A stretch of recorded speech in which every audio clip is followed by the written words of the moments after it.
Hello friends, this is Govind Pandey and welcome to my English channel. Friends, आज मैं आप लोगों को बताऊंगा सेंटेंस के बारे में जो क्लास 10th का यूपी बोर्ड का बहुत ही इंपॉर्टेंट टॉपिक है और बिना कोई देरी के देखते हैं वीडियो में शुरू करते हैं। तो सेंटेंस क्या होता है? A group of words which makes complete sense. शब्दों का एक ऐसा समूह जिसका पूर्ण अर्थ प्रकट हो या पूर्ण भाव प्रकट हो। आप छोटे थे तभी से आप पढ़ते आए थे छोटे छोटे क्लासेस में। अभी वो चीज है कि शब्दों का एक ऐसा समूह जिसका पूर्ण अर्थ निकलता हो, या हम कह सकते हैं शब्द समूह जिसका क्या हो, पूर्ण अर्थ निकलता हो, पूर्ण अर्थ प्रकट होता हो, उसे हम क्या कहते हैं? उसे हम कहते हैं सेंटेंस। अब देख लीजिए सेंटेंस, जैसे अभी आप दो चीज है देख सकते हैं। अभी हमने लिखा है ना कि आई एम प्लेइंग क्रिकेट। अब आई एम प्लेइंग क्रिकेट, ये इसमें पूर्ण अर्थ निकल रहा है। एक चीज और देख लीजिए, because I am playing cricket, हम कह सकते हैं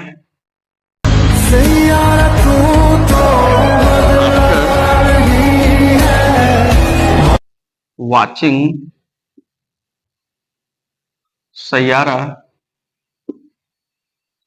और एक हम लिख सकते हैं in the lap of a mother. अब यहाँ पर चार ग्रुप ऑफ वर्ड्स आप देख सकते हैं। पहले में है आई एम प्लेइंग क्रिकेट, भाई मैं क्रिकेट खेल रहा हूँ, अभी तो पूरी बात हो रही है, इसमें कोई दिक्कत नहीं है।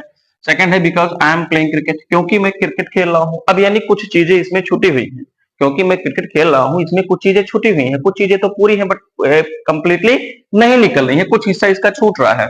थर्ड में देख रहे हैं आफ्टर वॉचिंग सैयारा, सैयारा देखने के बाद, अरे सैयारे देखने के बाद क्या, अरे इसको देखने के बाद जो है हाल में रोया या बाहर रोया या फिर किसी ने धोखा दिया, क्या है मैटर, अभी कुछ क्लियर नहीं हो रहा है। फिर है in the lap of a mother, mummy के गोद। अब मम्मी के गोद में क्या है? बच्चा है कि मैं हूं, कौन है, कुछ अभी क्लियर है नहीं है। तो सेंटेंस में इसका तो पूरा पूरा मतलब निकल रहा है, इसका भी कुछ हिस्सा छूट रहा है। ये तो भैया ना सब्जेक्ट है ना प्रेडिकेट है, सेम हियर यहाँ पर भी है। तो ये इसको हम कहेंगे पूरी तरह से ये क्या है? ये सेंटेंस है, ये सेंटेंस है, बट ये सेंटेंस नहीं है। ये क्या है? ये क्लॉज है। ये है सेंटेंस की नहीं? नहीं, ये है फ्रेज। ये क्या है? फ्रेज है। और ये क्या है? ये भी आपका फ्रेज है।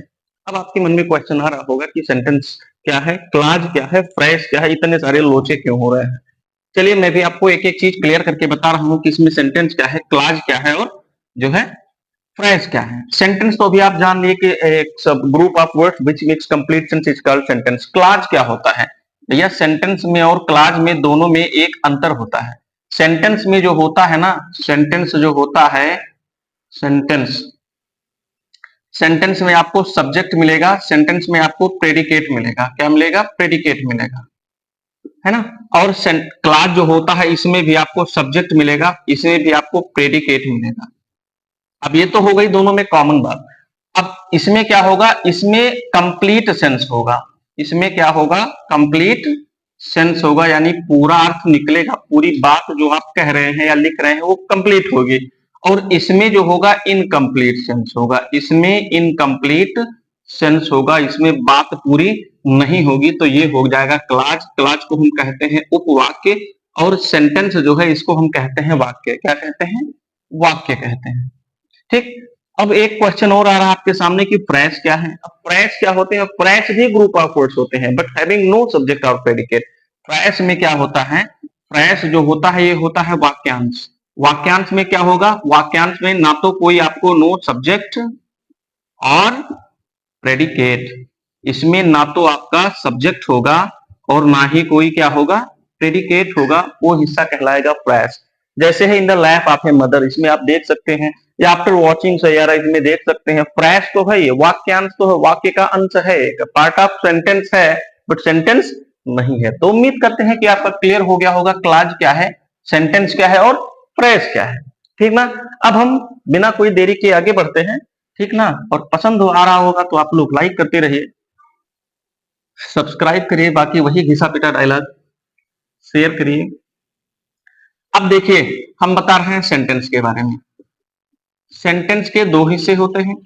सेंटेंस का दो हिस्सा है, एक हिस्सा होता है सब्जेक्ट और एक हिस्सा होता है प्रेडिकेट। एक हिस्सा होता है सब्जेक्ट और एक हिस्सा होता है प्रेडिकेट। सब्जेक्ट क्या होता है? सब्जेक्ट सेंटेंस का वह हिस्सा होता है जिसके बारे में हम कुछ कहते हैं या बताते हैं, या हम कह सकते हैं कि subject is the main part of a sentence about which we are talking, जिसके बारे में हम क्या करते हैं? टॉकिंग करते हैं, बात करते हैं, यार वी आर टेलिंग समथिंग, या इसके बारे में हम कुछ बताते हैं। इसको हम कहते हैं कर्ता, इसको हम कहते हैं कर्ता। और प्रेडिकेट क्या होता है? प्रेडिकेट होता है विधेय। क्या होता है? विधेय होता है। विधेय क्या होता है? प्रेडिकेट क्या होता है? प्रेडिकेट सेंटेंस का वह पार्ट होता है जो हम कुछ सब्जेक्ट के बारे में कहते हैं या सब्जेक्ट के बारे में बताते हैं, या सब्जेक्ट के बाद सेंटेंस में जो हिस्सा बचता है वो प्रेडिकेट होता है। तीनों तरह से हम कह सकते हैं। हम सब्जेक्ट के बारे में जो कहते हैं, बताते हैं, ठीक, या सब्जेक्ट जो कुछ करता है या जो कुछ बोलता है ना, या फिर सेंटेंस में सब्जेक्ट निकाल दीजिए, जो बचता है वो पार्ट क्या हो जाता है? प्रेडिकेट हो जाता है। तो अब ये बहुत कॉम्प्लेक्स मैटर हो जाता है। हम सेंटेंस को देखते हैं बट उसमें से सब्जेक्ट निकाल पाते हैं कि सब्जेक्ट नहीं निकाल पाते हैं, है ना? ये हमारे लिए सबसे बड़ी चैलेंज हो जाती है। तो इस कंफ्यूजन को दूर करने के लिए आज मैं आप लोगों को बताऊंगा कि सेंटेंस में सब्जेक्ट कितने प्रकार के होते हैं, इसी सेंटेंस में सब्जेक्ट कितने प्रकार के होते हैं और कौन कौन से टाइप के होते हैं। अगर हम सब्जेक्ट को पहचानना सीख गए तो ये प्रॉब्लम तो हमारी आराम से सॉल्व हो जाएगी, ठीक ना? तो आइए अब हम देखते हैं सब्जेक्ट के प्रकार देखते हैं। सेंटेंस के दो भाग हुए, ठीक ना? एक भाग हो गया, क्या हो गया? सब्जेक्ट हो गया, और एक भाग हो गया प्रेडिकेट।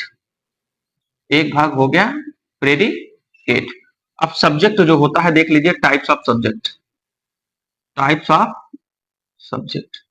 अब सब्जेक्ट के कुछ प्रकार हैं जो हम बता रहे हैं। पहला पार्ट हो जाएगा DANP। दूसरा टाइप इसका हो जाएगा प्रोनाउन।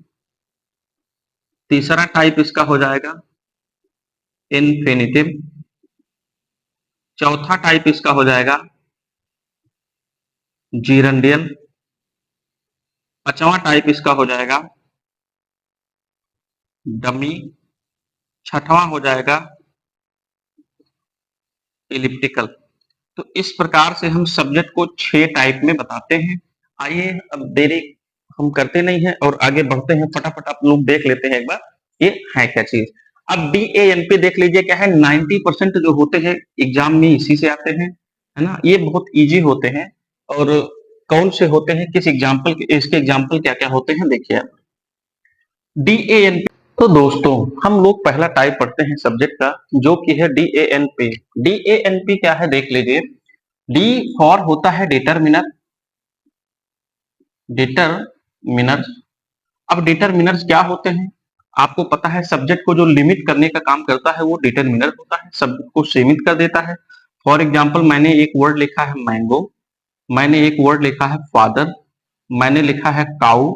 अब मैंगो कौन है इसके बारे में कोई डिटेल नहीं है, बट मैंने लिख दिया अ मैंगो तो भी क्लियर हो जा रहा है, द मैंगो तो भी क्लियर हो जा रहा है। फादर के पीछे मैंने लिख दिया माई फादर, तो सब्जेक्ट क्या हो गया? लिमिट हो गया कि भाई मेरे ही पापा हैं और किसी के नहीं है। ए मैंगो लग गया तो ए मैंगो का मतलब एक ही किसी मैंगो के बारे में बात कर रहे हैं, कोई स्पेशल नहीं है। द मैंगो लग गया तो मतलब कोई पार्टिकुलर मैंगो है और कोई मैंगो नहीं है। काऊ के बारे में अगर हम कर लिए, हमने लिख दिया जो द काऊ, तो द काऊ क्या हो गया? द काऊ भी एक पार्टिकुलर वर्ड हो गया, तो ये लिमिट करने का काम करता है। तो डिटरमिनर्स क्या होते हैं? ए होते हैं, एन होते हैं, दा होते हैं। फिर कुछ पजेसिव डिटरमिनर होते हैं, जैसे कि होता है my, your, our, their, his, her, its, theirs, ठीक ना? फिर और भी होते हैं ऑल, फ्यू, सम। तो ये सब जो वर्ड होते हैं ये क्या होते हैं? डिटरमिनर होते हैं। ए क्या होता है? ए होता है एडजेक्टिव। एडजेक्टिव को हम क्वालिफायर भी कहते हैं। क्या कहते हैं? क्वालिफायर भी कहते हैं। मतलब होता है विशेषण शब्द, जैसे कि हो गया गुड, ब्लू, है ना, ब्लू, बिग। तो ये सब क्या होते हैं? एडजेक्टिव वर्ड होते हैं। तीसरा वर्ड होता है नाउन, और नाउन को हम हेड वर्ड भी कहते हैं। नाउन को हम हेड वर्ड भी कहते हैं। नाउन को आप लोग बेसिकली जानते ही हैं। और पी फॉर होता है फ्रेश, जो कि अभी हमने आपको बताया। फ्रेश क्या होता है? वाक्यांश होता है। वाक्यांश होता है। अब देखिए जो इसमें समझने वाली बात है वो ये चीज है कि जो DANP मैंने लिखा है ये ऐसे नहीं लिखा है। DANP लिखने के पीछे कारण क्या है कि ये एक क्रम में है, एक सीक्वेंस में है बच्चों, 1 2 3 4। ध्यान दीजिएगा हमेशा सेंटेंस में इसी सीक्वेंस को फॉलो करना है। जैसे कि अगर आपको कोई एक्सरसाइज फिल करने के लिए मिलता है जिसमें पार्ट्स ऑफ सब्जेक्ट फिल करने होते हैं, अगर टाइप 1 का दिया गया है तो टाइप 1 के सीक्वेंस में सबसे पहले आपको डिटरमिनर, फिर एडजेक्टिव, फिर नाउन, फिर फ्रेज आपको भरना है। अगर डी नहीं है तो आपको ANP सीक्वेंस चलेगा, ए नहीं है तो DNP का सीक्वेंस चलेगा, एन नहीं है तो DAP का सीक्वेंस चलेगा, और पी नहीं है तो DAN का सीक्वेंस चलेगा। बट ये सीक्वेंस फॉलो करना है। ऐसा नहीं होगा कि ए पहले आएगा, एन जो है डी बाद में आएगा, या एन पहले आएगा डी बाद में आएगा, या ए बाद में आएगा। ऐसा नहीं होगा। ये सीक्वेंस जो होगा सीक्वेंस हर हाल में आपको फॉलो करना है। जैसे कि अभी मैं आपको एग्जांपल के तौर पर दे दूं, ठीक ना, है ना। ये है पार्ट, ये आपको भरना है पार्ट ऑफ सब्जेक्ट, फिर लिखा है are playing in the field. आपको फिल करना है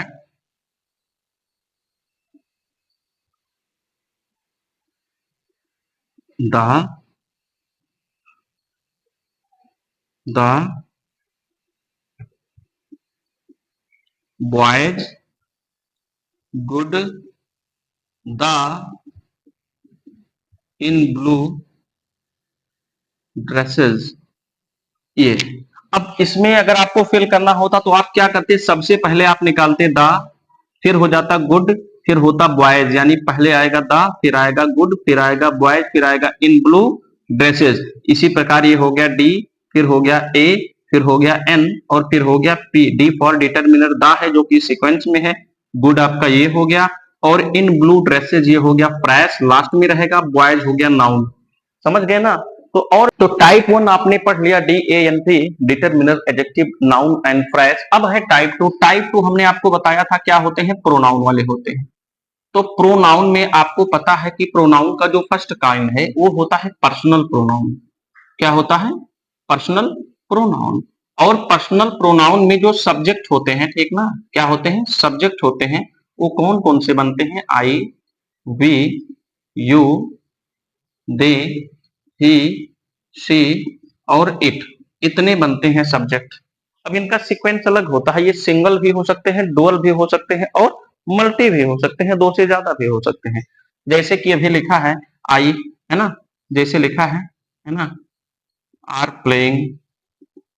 अब इसमें आपको अगर फिल करना होता तो आप क्या करते, ऑप्शन में दिया है वी, ऑप्शन में दिया है आई, ऑप्शन में दिया है ही, तो आपको सिंपली पता है आई और ही तो लगेगा नहीं, आर केवल वी के साथ लगता है, तो आप क्या फिल कर देंगे, वी फिल कर देंगे। तो प्रोनाउन वाले भी सब्जेक्ट बनते हैं।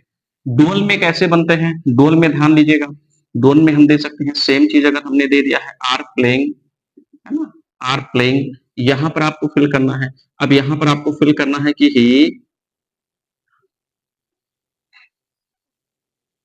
ही, आई, आई, ही, यू, ही, इसमें क्या हो सकता है। तो डुअल के लिए आपको एक चीज का ध्यान देना है, पर्सनल प्रोनाउन में जब आप डुअल सब्जेक्ट फिल करते हैं तो पर्सनल प्रोनाउन का एक सीक्वेंस होता है 231 का। 231 का मतलब क्या होता है कि जैसे आई और बी क्या है, ये फर्स्ट पर्सन प्रोनाउन है, ये 1 पे है। यू क्या होता है, ये सेकंड पर्सन प्रोनाउन है, ये 2 पे है। और बाकी जो होते हैं ये क्या होते हैं, ये थर्ड पर्सन प्रोनाउन होते हैं, इनको हम 3 पे कहते हैं। ध्यान से समझिएगा। फर्स्ट पर्सन प्रोनाउन क्या होता है, INV होता है। INV मतलब बोलने वाला, जिसको हम स्पीकर कहते हैं। सेकंड पर्सन प्रोनाउन क्या होता है, यू होता है, जिसको हम क्या कहते हैं, लिसनर कहते हैं, सुनने वाला होता है। और थर्ड पर्सन प्रोनाउन वो होता है जिसके बारे में हम बात कर रहे होते हैं, वो क्या होता है, वो थर्ड पर्सन प्रोनाउन होता है। अब इसको अगर ऐसे ना याद रखा हो तो आप ध्यान रखिएगा, इसको हम नहीं, इसको हिमेश रेशमिया जो महान सिंगर हैं भारत के, अपने यहाँ के बॉलीवुड सिंगर हैं, उन्होंने भी प्रूव किया है ना। एक सॉन्ग वो आता है, दर्द दिलों के कम हो जाते, INU अगर भी हो जाते, INU अगर क्या हो जाते, भी हो जाते, I और U कितने हंसी आलम हो जाते बन जाता है, बाकी जो होते हैं वो बन जाते हैं थर्ड पे बन जाते हैं, यानी थर्ड पर्सन प्रोनाउन बन जाते हैं। तो इस प्रकार से प्रोनाउन वाले भी सब्जेक्ट होते हैं। अब इसमें 231 का फार्मूला क्या है, ये 2P है, 3P है, फर्स्ट पे है। आपका सीक्वेंस बना दीजिए, 2 3 का 23 का बनेगा, 3 1 का 31 का बनेगा और 2 1 का 21 का बन जाएगा। ये सीक्वेंस बन जाते हैं, ठीक ना, ये सीक्वेंस बन जाते हैं। यहाँ पर देख लीजिए क्या है, यहाँ पर ही थर्ड है, आई वन है, आई थर्ड है, आई वन है, ही थर्ड है, यू क्या है, टू है और ही क्या है, थ्री है। अब सीक्वेंस क्या है, 31 है कि नहीं है, हाँ 31 का है तो 31 पॉसिबल है इसमें, यानी क्या है, ही एंड आई आर प्लेइंग हो सकता है। आई एंड ही भी हो सकता है, देखिए 13 है नहीं, 1 3 कहीं सीक्वेंस है नहीं तो ये तो बन ही नहीं सकता है। 23 है कि नहीं, हाँ 23 है तो ये भी बन सकता है। तो जब दो सब्जेक्ट आते हैं फिल करने के लिए, एक ही सब्जेक्ट में दो प्रोनाउन आते हैं फिल करने के लिए, तो हम ये सीक्वेंस देख लेते हैं फटाफट और जो सीक्वेंस फॉलो करना होता है हम फॉलो करते हैं। हाँ एक चीज का ध्यान रखिएगा, 231 के बजाय एक जगह 123 का भी सीक्वेंस होता है, 123 का जगह जब ये सेंटेंस में नेगेटिविटी का बोध हो, नेगेटिविटी का मतलब होता है कि किसी अपराध का, पाप का, भूल का या द्वेष का, अगर द्वेष का अगर बोध होता है तो हम 123 का अपनाते हैं सीक्वेंस। एग्जाम्पल के तौर पर हम ये देखते हैं कि जैसे लिखा है ना कि आर गिल्टी, आपको फिल करना है आई यू ही, तीनों दिया गया है। अब तीनों को आपको सही सीक्वेंस में करके फिल करना है कि क्या है भैया, मैं तुम और वह क्या है, गिल्टी है। तो आप क्या करेंगे, 123 में सबसे पहले हो जाएगा फर्स्ट, फिर हो जाएगा सेकंड, फिर हो जाएगा थर्ड, एकदम सही रहेगा। फर्स्ट सेकंड थर्ड क्या हो जाएगा, आई हो जाएगा, यू हो जाएगा, ही हो जाएगा। हम आई नहीं रखेंगे तो सही है, हम यू नहीं रखेंगे तो आई एन ही हो जाएगा, ठीक ना।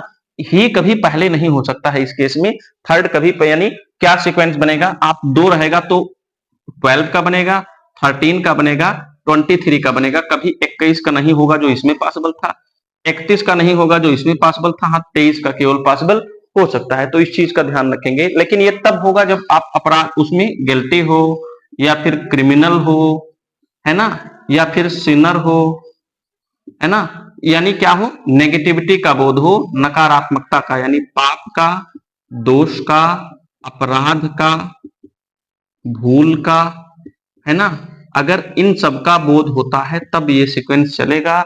नॉर्मली क्या होगा, नॉर्मली 231 का सीक्वेंस अपनाएंगे।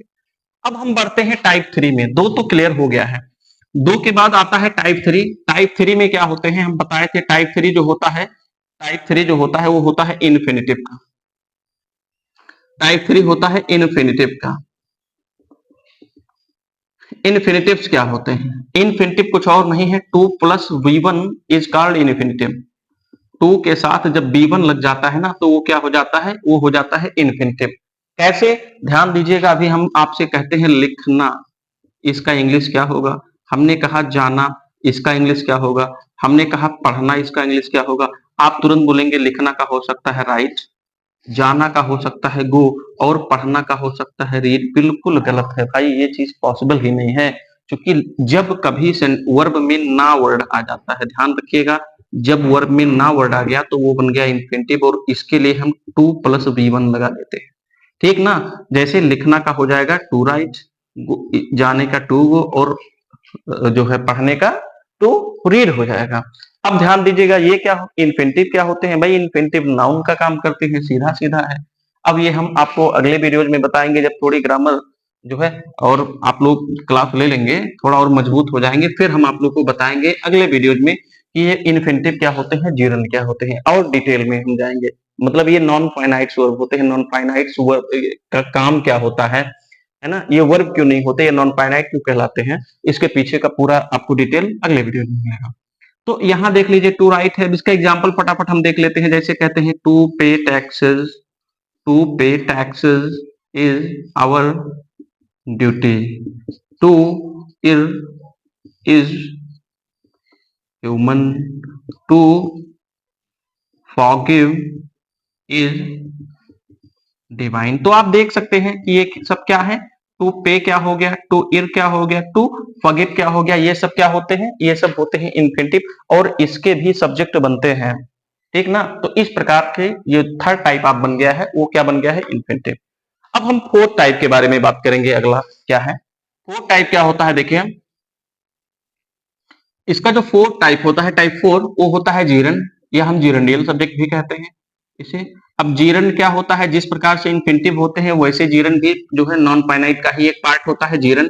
जीरन क्या होता है, V4 जब भी कभी किसका काम करता है, नाउन का काम करता है, ध्यान दीजिएगा। और किसका काम करेगा, और काम करेगा एडजेक्टिव का करेगा। तो ये सब क्या कहलाते हैं, जीरन कहलाते हैं। बट यहाँ पर क्या होगा, यहाँ पर नाउन का भी काम कर सकता है और नाउन के साथ एक फ्रेज भी बन जाते हैं ये।